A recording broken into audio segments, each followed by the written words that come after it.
Hello, ladies and gentlemen, and welcome to the 15th episode of Kouryer podcast. Today, I'm joined with Miss Julia Sky. She's a photographer specializing in portrait photography from Chicago.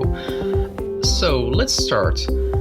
Could you give us a little introduction about yourself to our audience? Sure. I'm a Russian-American photographer currently working in the Chicagoland area, and I specialize in creative portraitures as well as artist photography. And I do a lot of studio work as well as outdoor work and a lot of creative editings. All right, let's jump into the first question. Why did you choose to pursue a career as a photographer? You know, this kind of sounds cheesy, but I would say it chose me. Just because it was when I first started, I didn't really know what I wanted to do in life. I was pursuing the nursing field, actually. And at the time, I was playing around just with my phone camera and documenting as much as possible. And eventually, one of my friends actually noticed that, and she was very supportive and sent me a link to a camera. Actually, it was the Canon Rebel XT, I believe. And from then on, I was so passionate about learning, I couldn't really stop. I just wanted to learn more information about it and techniques. And I think that gradually just happened in a very natural, kind of organic way. And then people came to me and I was like, wow, I can actually do this for a living. I can have fun and work at the same time.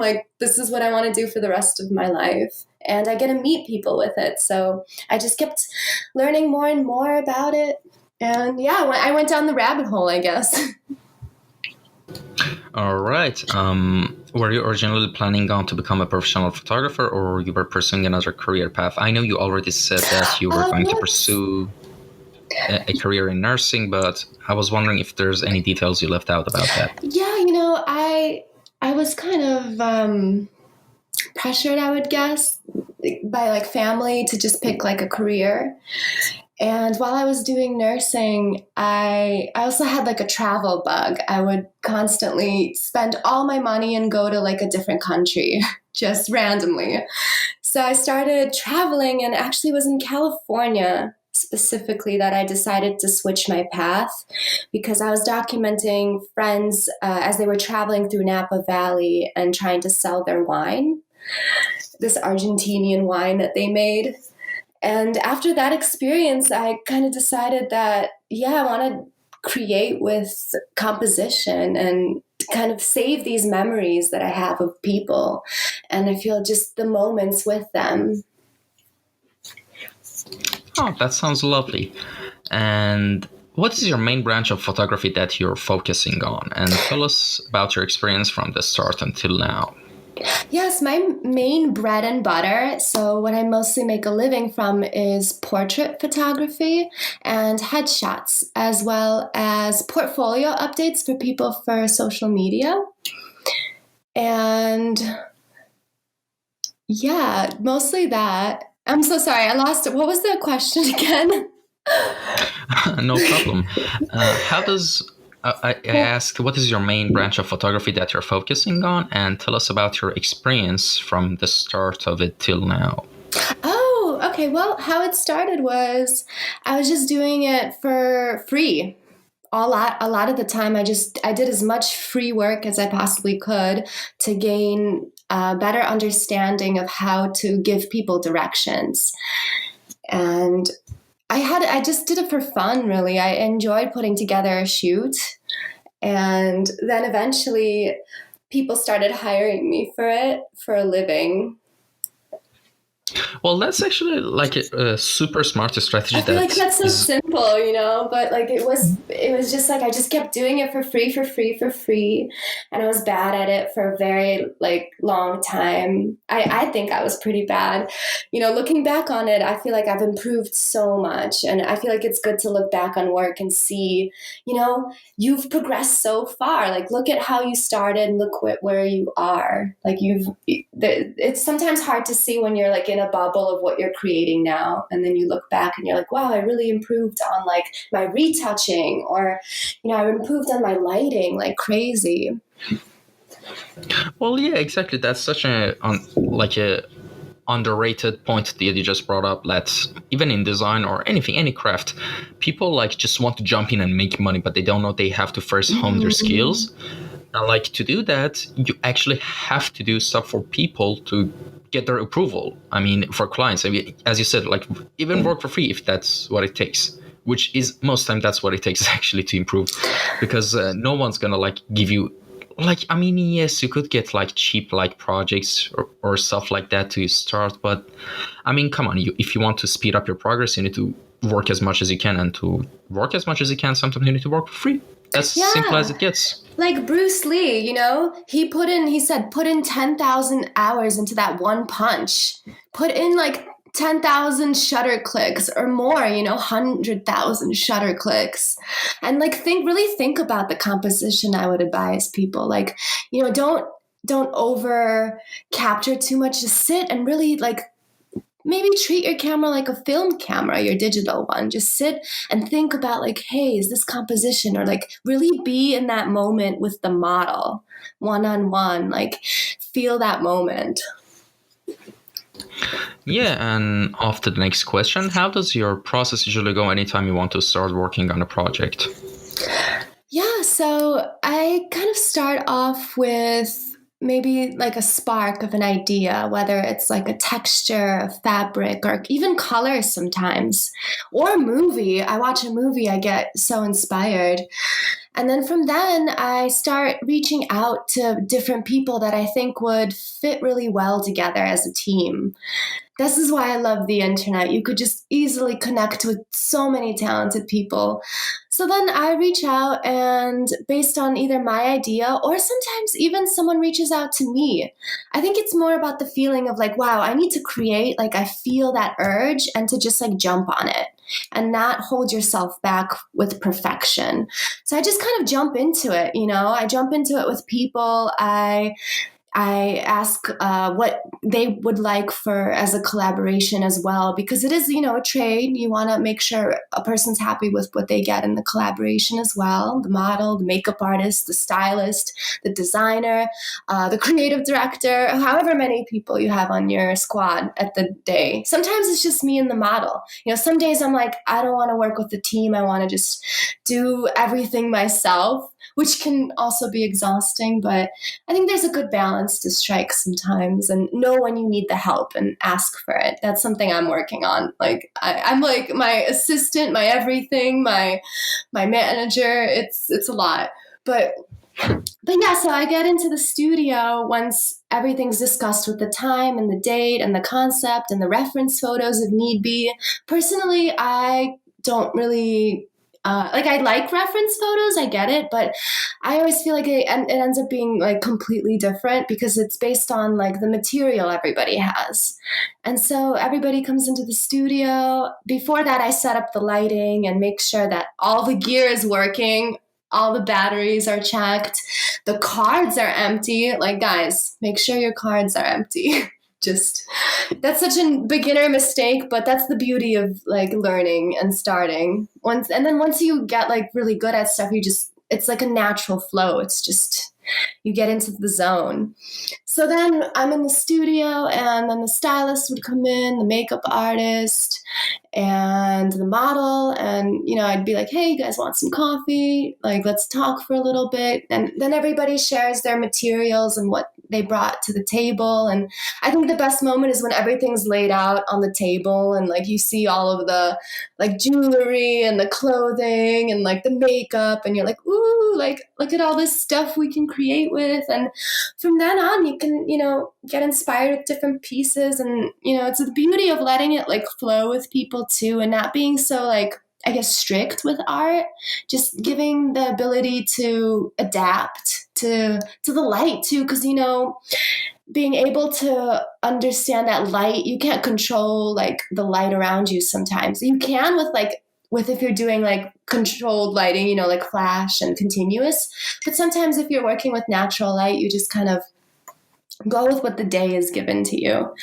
And yeah, just after that, I make sure, while I'm shooting, I make sure, again, to be one-on-one with the model, like to be really focused, her and me, and like posing, and like, the stylist can come in, make a little change. The makeup artist can be like, hey, I noticed this was off. And it's all about like communication too. I feel like being able to just not put pressure on people too much, just to have them feel, the energy of passion and creating, because it is a passion, even if it is work too. I love the energy of just like the beauty of creating. Is, I guess that's why I'm in it, that this is why I'm in it. I think I just realized talking with you, just the ability to create is such a beautiful feeling, and I wouldn't trade it for anything. I went on a tangent, didn't I? No, it's absolutely fine. Did I answer the question? Like, I hope I answered the question. Yeah, that was a good answer. So, from your point of view, what makes a good picture? I would say the composition, the lighting, the colors or the non-colors, the emotion, actually. I would say the emotion and the feeling behind it. Definitely the emotion, like what it makes a person feel. It's so interesting how art can make people feel different things, and it's fun to find out what your picture can make someone feel. Yeah, exactly. Especially when it comes to like photography of some abstract modeling pieces. Like, yeah, what you said really resonates with that, I think, about the feeling part. I love that, incorporating like little bits of abstract and surrealism, and I enjoy looking at that art too. It fascinates me. All right, next question. Nowadays, almost everyone has access to devices with which it is possible to take pictures with. What do you think is the difference between a professional photographer and any other hobby photographer? That's a great question. So there's devices everywhere, and I always think like the best camera is the one that you have on you, because there could be a moment, and honestly, it's all about the composition either way. So for me, it's not really like about gear. Really, it's about just what, like, the imagination. Definitely. And what was the second part to your question? I'm sorry. My second part of the question was, what do you think is the difference between a professional photographer and any other hobby photographer? Oh, confidence in your ability to be paid for, and the skill. I would say the hours that you put in, definitely, like the amounts of hours, because I could say years, but if you're just doing like a shoot every couple months, I would say it comes down to the hours that you put in, and then the confidence you have of starting to charge people for when you realize that you have the ability to give people great work. All right, now after the next question. What, in your opinion, is most important to consider while shooting portrait pictures?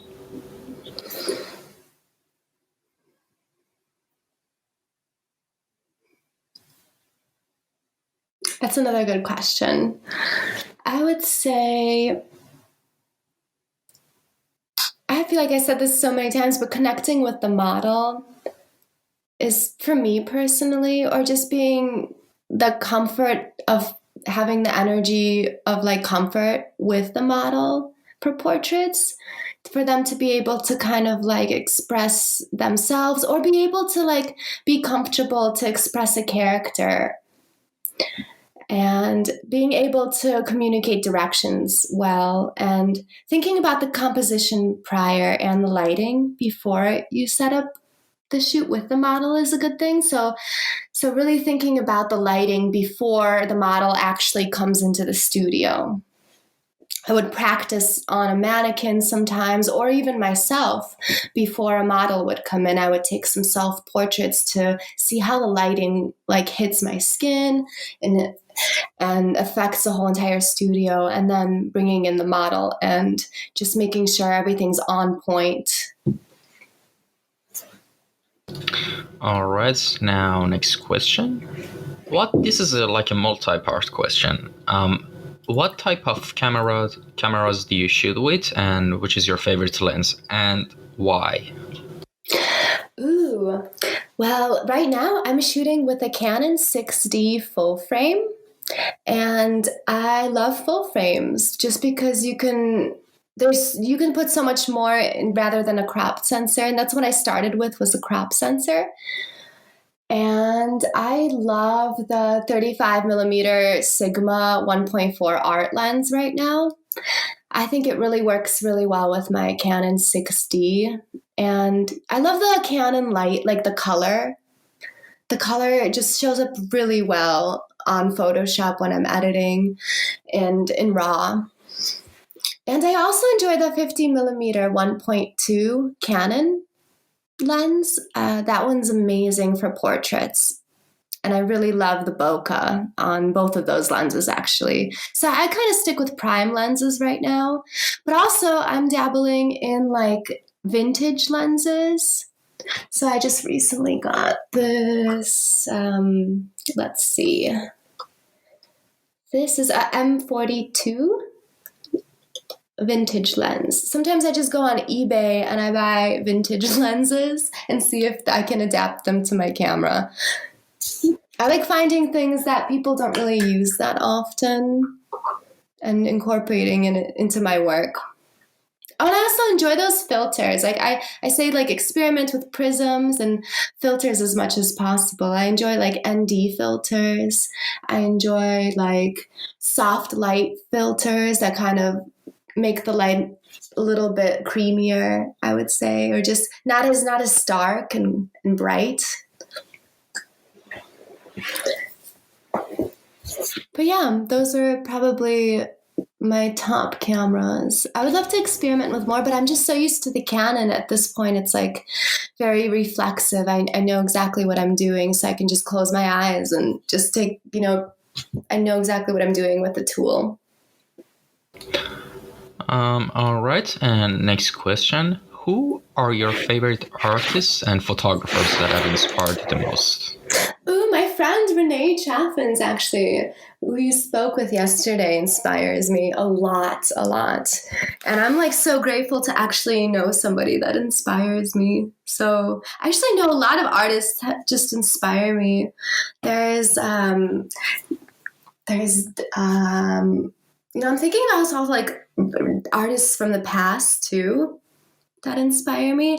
I really love Monet's work. I like the fact that everything was blurry, and I can relate to that because when I take off my glasses, I'm like, wow, like this feels like a Monet painting. I'm also inspired. Sorry. No, sorry. I thought you were finished. Go on, please. I'm also inspired a lot by like musician artists too. So I kind of hear things, and then I kind of see visions, while I'm listening to music. So if I'm actually listening to a lot of like spaghetti westerns right now. So I close my eyes and I just listen to that, and I envision myself in like a dusty, like dusky kind of world full of like orange light and sand sometimes. Yeah, actually, a lot of artists say the same thing as you just said, that sometimes while listening to music, their imagination kind of kicks in, and just they can imagine like the unique scenarios by listening to music, And sometimes the same thing could be said by musicians, that when they see a piece of artwork and it just something like sparks in their brain, and they get the idea to, for their next project, I definitely feel that like music inspires me more so than visuals, just because I feel like I'm always around visuals. And so when I close my eyes and listen to music, I can, like, recently I was just like closing my eyes and listening to some like synth wave, and imagining myself like jumping from building to building like a Spider-Man creature. I don't even know.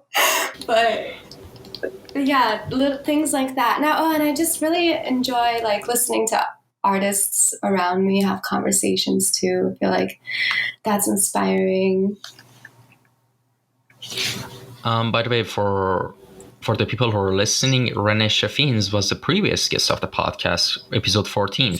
If anyone's interested, they can give that episode a listen, you know? And next question, what kind of tools do you use from post-processing? What photo editing programs do you use? So yeah, I use Lightroom, and then I use Photoshop. I also have started experimenting in Illustrator, as well as I use various apps on my phone. So I like to use Mextures, which is pretty cool. I enjoy like Fragment, which is a cool app. Tangent, which is a cool app. Overview. And anything else, there's always something new that's coming out that's so fascinating. And I always recommend to just like go and check it out and download whatever app and see how it works with your editing. So I like to dabble in that. And I also use Premiere as well. So I'm dabbling into video work a little bit. I feel like I would love to do more moving portraits. Would be awesome. And especially to put it with the music that I make would be really cool. All right. And after the next question, what is the main subject of your artworks and what made them interesting to you? And by artwork, of course, I mean your photographs. Absolutely. I think it's the feminine perspective, and it's my gaze, my individual, the way that I view the world and the way that I view people around me. I feel I'm such a like brave, strong, positive light. I feel like I want to bring out people's power and feelings of like strength and good energy. And yeah, that's something that I just want to capture, and different characters. I want to keep capturing artists that inspire me, and with stories. And the people that I work with, all of them have such interesting stories and places they've been and experiences that they've made. And I just enjoy having conversations with the people that I photograph, to be honest. I love interesting characters. All right, and next question. How to simplify the start of the learning process when it comes to photography for someone who's like zero in it? Well, I am a functional learner, so I like to just jump in it and do it. Just like do it. Pick up a camera and start clicking away. And YouTube. Also, YouTube is an amazing learning space. You can learn so much about photography there. Maybe, in the daytime, go out and practice with some natural light, and then in the evening, come back home and watch some other photographers talk about their experiences. And, I also like those videos where they talk about what mistakes not to do.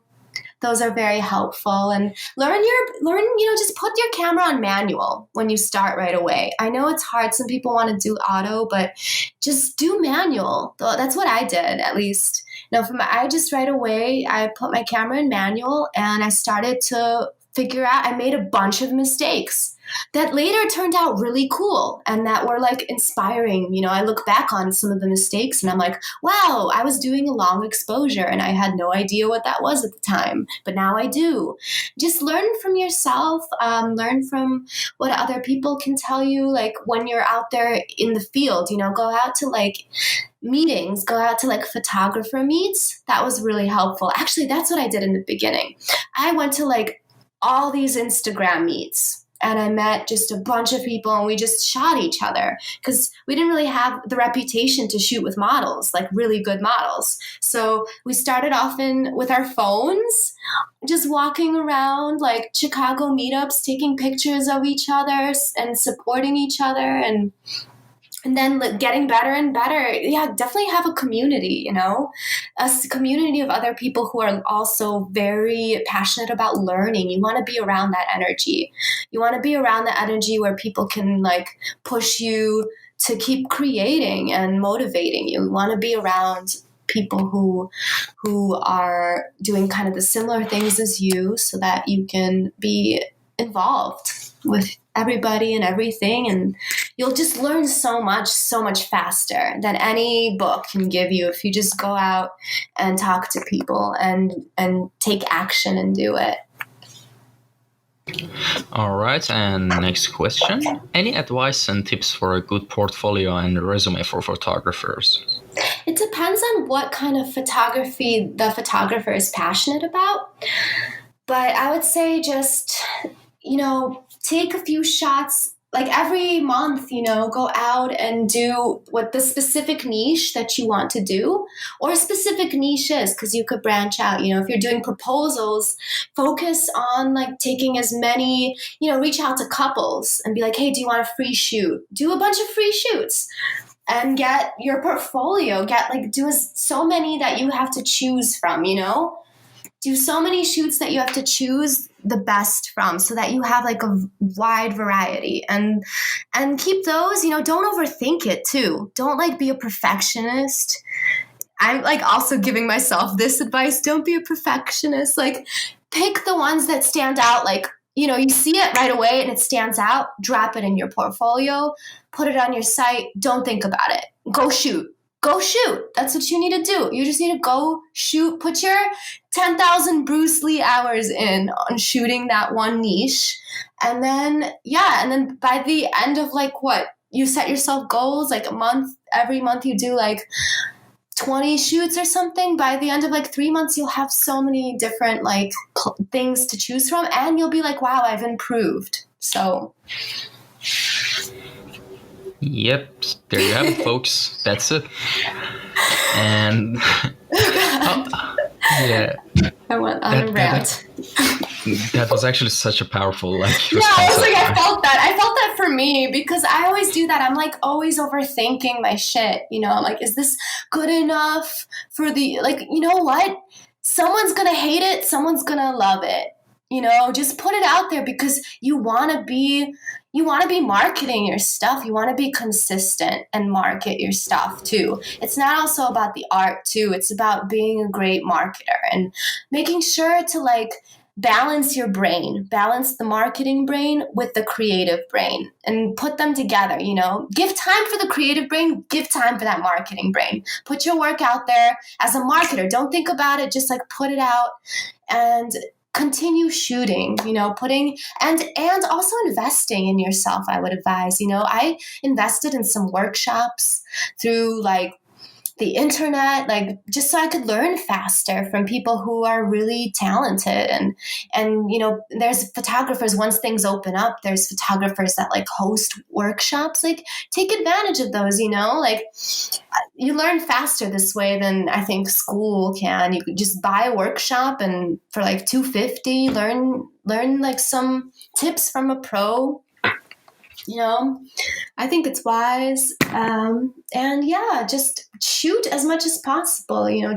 Don't sit around waiting for things to happen, and reach out to people. Don't be afraid of rejection. Just don't be afraid of people saying no, because they will. 1,000 people will say no, but 50 people will say yes. But you gotta do it. You gotta put yourself out there. All right, now next question. What are you working on right now that you can tell us about? What project is it? Ooh, well, there are several I can't talk about, but I guess right now I'm doing self-portraits while I'm in COVID kind of quarantine area. And I'm also planning a music video shoot as we speak. I'm doing one for myself and another artist, and I'm just helping direct and stuff, which will be fun. I'm also planning to do more collaborations with agencies, as I was doing last year. That's what I started out doing. I was so excited, but then everything kind of locked down. So I'm excited to get back into being in the studio, working with really professional, talented people. Just people who really know their craft, and I feel honored that I'm able to even collaborate with people who are so good at what they're doing. And sometimes I'm wow, am I good too? But I'm dude, you're good. just put your like 100% effort into everything. So oh yeah, and I'm working on stuff to put in like gallery shows. I would love to do more gallery shows and once things open, just because I really want to be around more people and to talk about my art. And yeah, and I'm working on like visuals as well for like music stuff, like short little visuals that I can put on like TikTok for people and myself. All right, next question. What area beside the area you're working on right now you're interested to explore and learn in the future? Like, let me reiterate my question. Imagine if you had like enough time and energy to pursue learning another craft or skill, what would that be? Well, technically I am. I mean, so my other job is I'm a singer-songwriter. So I do like music work, and I'm coming out with an album soon, actually, and dropping some singles coming up, and a music video. And yeah, I'm working on like distribution for it right now and everything. And so I guess if I had another one off of that, I don't know, my brain would explode, I think. But if I had another one that I just like, oh man, like I would love to learn and my brain isn't capable of learning it. Like I think architecture is awesome. Like that is really cool. I would love to just be able to like build a house. Like wow, to be able to like build my own place or have the knowledge to like make a blueprint. Oh man, I'd love to like also be like, okay, this was my other fantasy. I would have loved to have been a pilot. Like if I had the money right now, I would get training to fly a plane. I just know it's expensive. I would love to one day fly a plane. Well, I mean, I'm sure that a lot of people like in US, I don't know, maybe that could be your plan, like for in the next 20, 30 years, if when you got some enough spare money, you could go to flying, I don't know, there's schools for that. They give you like... Yes. Or hot air balloon school. Like I would love to, honestly, I would love to learn. I love learning. So I would learn, I feel like there's so much, dude. Like there's so much to learn in this life. There's not enough time to learn stuff. Like I'd love to go also. I almost bought this like $5,000 like basically you go to the mountains in China and you learn how to do kung fu and learn Mandarin and acupuncture. And I was about to things are getting locked down and I'm like, dude, I should go to China right now and just stay in the mountains and learn kung fu for like the next 7 months. And I really wish I did, because I'd be in China right now in the mountains learning kung fu, okay? Instead of here. All right, and we've come to the last question. I mean, I've already asked you about how to simplify the learning process, but this one is a bit different. Like, with all that being said and done, to conclude all the things we discussed, give us a roadmap for someone who's zero in like photography and wants to get to the place you are in terms of skill set when it comes to, well, your specialty is portrait photography, and of course, we're gonna ask you in that same context as well. And so, like, from where to start, what are the best tools, cool, like the little stepping stones. I'll try to like from zero to where you are. Get a cheap like camera. Get like something you can afford, especially if you have a low budget. You know, like I got the Canon Rebel XT, and then it comes with like a kit lens. It comes with like the 18 to 35 lens, and then go out and shoot. Go out, see what you want to shoot first. Once you start shooting, you'll find out.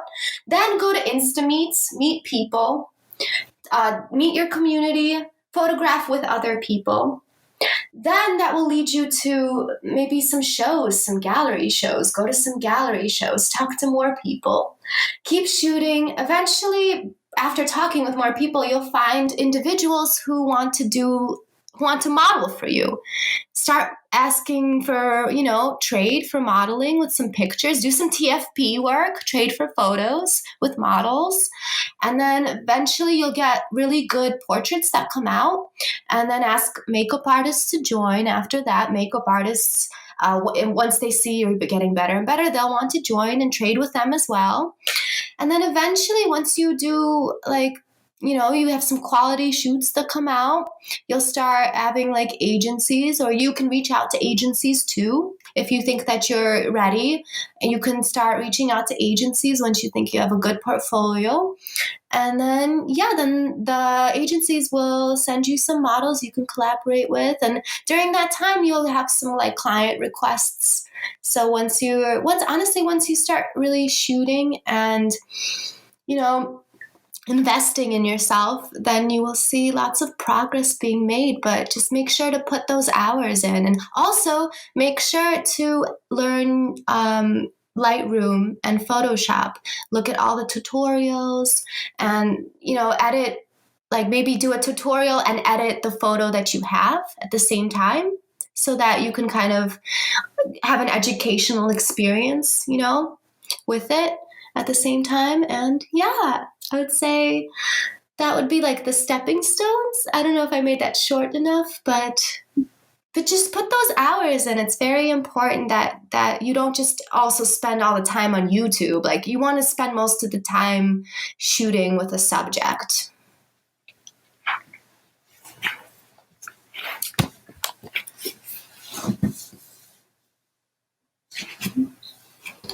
All right. Well, that's about it, everyone. I think that was a pretty generally good, Yeah, I'm answer. Is that okay? That was actually perfect. And well, that's it, everyone. I hope you enjoyed this episode. Make sure to, podcast is available on all platforms, just make sure to write Kouryer Podcasts in the search bar and it will pop up.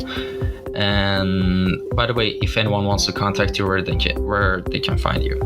Yeah, absolutely. You can find me under Arlekina, Arlekina, on Instagram, or you can find me on Sky Studio 5 on Facebook, and you can find me at Just Julia Sky on Twitter, and you can find me at juliasky.music for my music. All right, that's about it. Have a good day, everyone. Bye. Bye.